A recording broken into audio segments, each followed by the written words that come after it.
अस्सलाम वालेकुम दोस्तों, आज हम एक बहुत इम्पॉर्टेंट टॉपिक डिस्कस करने जा रहे हैं जिसने गरीब ममालिक की ज़िंदगी को थोड़ा गंभीर बना दिया है। अगर हम पिछले 1-1.5 साल का मुवाजना करें तो आप सबको आइडिया है कि उसमें पूरी दुनिया में जो एक लीडिंग प्रॉब्लम था वो कोविड था कि कोरोना ने ज़िंदगी, रोज़गार और साइकोलॉजिकल जो इश्यूज हैं उनको बहुत मुश्किल बना दिया था और हर बंदा वरी था कि आने वाले दिनों में क्या होने जा रहा है। लेकिन अल्लाह का शुक्र है कि कोरोना की जो ही वैक्सीन आई उसकी एफिशिएंटली उन्होंने लोगों को प्रोवाइड की, हर बंदे को एक्सेस दी और इस वक्त पिछले यानी 1-2 माह से कोरोना अंडर कंट्रोल है और ये न्यूज़ से भी थोड़ा सा साइड पे हुआ है जिससे लोगों ने सुख का सांस लिया। लेकिन अभी कोरोना को गुजरे हुए 1-1.5 माह का सुकून का अरसा नहीं गुजरा तो गरीब ममालिक के लिए एक और खतरे की घंटी बजनी शुरू हो गई। जो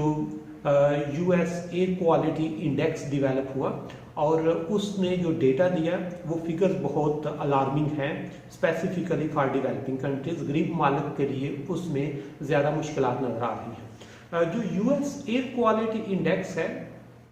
इसकी वैल्यू 0 से 100 तक अगर हो तो इसका मतलब है कि आपकी जो एयर है, जो एयर क्वालिटी है वो बेहतरीन है और वो हेल्दी है और उससे आपकी सेहत बेहतर होती जाएगी with the passage of time. इसके बाद moderate level of air quality आता है और अगर ये 200 से 300 के दरमियान आ जाए तो उसको हम कहते हैं कि एयर क्वालिटी जो है डेट इज अनहेल्दी। वो अनहेल्दी है, उसमें कुछ ना कुछ सेहत के लिए वो उसकी नेगेटिव इम्प्लीकेशंस हैं।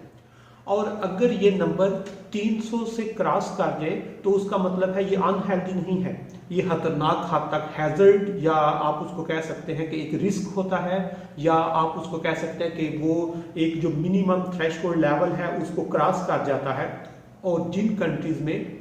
या जिन सिटीज में एयर क्वालिटी का नंबर 300 प्लस हो जाए वहाँ पर जो इंटरनेशनल हेल्थ ऑर्गेनाइजेशंस हैं वो ये कहती हैं कि वहाँ पर बच्चा, बड़ा या कोई भी बंदा अपने घर से बाहर ना निकले, वो उनकी सेहत के लिए मुश्किल हो जाएगी। अब अगर हम उस इंडेक्स को देखें तो उसमें जो टॉप पे कंट्री है जिनकी एयर क्वालिटी बहुत क्लीन है, बहुत हेल्दी है, उसमें ज़्यादातर डेवलप्ड कंट्री लाइक ऑस्ट्रेलिया के कुछ शहर उसमें आते हैं, उसमें स्वीडन के कुछ शहर आते हैं, उसमें नॉर्वे है, उसमें डेनमार्क है, उसमें स्विट्ज़रलैंड वगैरह शामिल होते हैं। लेकिन जब हम वो सिटीज़ देखते हैं जहाँ पे 300 प्लस है तो उसमें जो डेवलपिंग कंट्रीज हैं वो आते हैं और अनलकीली जो दुनिया के 5 जो अनहेल्दी वो या जिनकी एयर क्वालिटी बहुत डाउन हो चुकी है उसमें साउथ एशिया के 5 बड़े शहर आ रहे हैं और ये टॉप 5 पोजीशन में आते हैं। उनमें जो सबसे पोल्यूटेड शहर है जिसकी एयर क्वालिटी सबसे खतरनाक है वो लाहौर पाकिस्तान में है। अगर हम दूसरे नंबर पर देखें तो वो आपका जो दिल्ली है वो इंडिया का आ जाता है,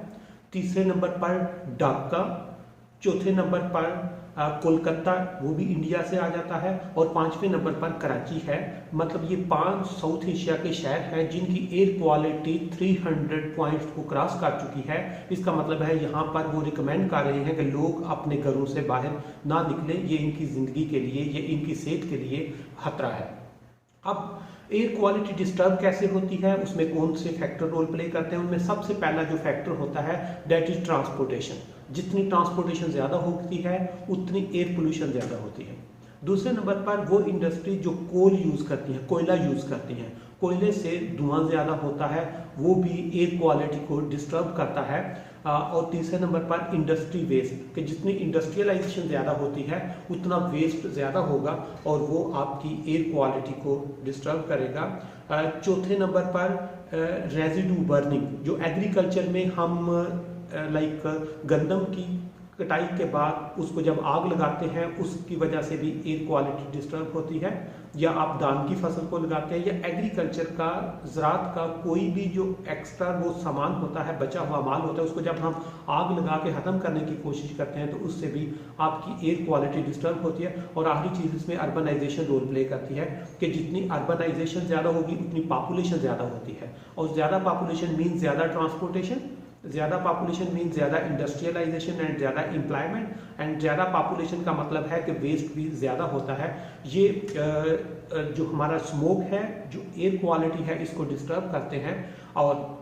इसके जो वक्ती तौर पर क्या प्रॉब्लम आता है, सबसे पहले कि उससे आंखों में खराश शुरू हो जाती है, गले में खराश शुरू हो जाती है और सांस लेने में प्रॉब्लम आ जाती है और सेहत कमज़ोर होती जाएगी। ये इसके वक्ती तौर पर होने वाले असरात हैं। अगर हम शार्ट टाइम में देखें तो शार्ट टाइम में ये आपको एस्थमा या दमे की तरफ लेके जा सकता है, और ये आपके लंग्स की या फेफड़ों की जो बीमारियां हैं और जो गले की बीमारियां हैं उनकी तरफ लेके जा सकता है। और अगर लॉन्ग टाइम में देखें, ज़्यादा अरसे तक ये साथ चलता रहे, तो ये कैंसर की शक्ल में भी सामने आ सकती है, ये लंग्स के प्रॉब्लम्स की सूरत में भी सामने आ सकती है, और ये आपकी लाइफ एक्सपेक्टेंसी को, जिसको हम कहते हैं ना अर्ली एज डेथ के वक्त से पहले जो है अमवात में इजाफा कर सकती हैं। और इसकी रोकथाम कैसे की जा सकती है, इसका सिंपल सा सोल्यूशन है कि आप जिन एरियाज में एयर क्वालिटी लो है वहाँ पर लोगों की जो मूवमेंट है उसको कम किया जाए, वहाँ पर इंडस्ट्री की जो वो मूवमेंट है या इंडस्ट्री की जो वर्किंग है उसको भी मिनिमाइज किया जाए, और वहाँ पर लोग जो पब्लिक की वो जो एक्टिविटीज़ हैं उनको भी मिनिमाइज किया जाए, ताकि रोड पे गाड़ियाँ कम हों जिसकी वजह से वो धुआं कम होगा, इंडस्ट्री कम हो जिसकी वजह से इंडस्ट्री वेस्ट कम होगा,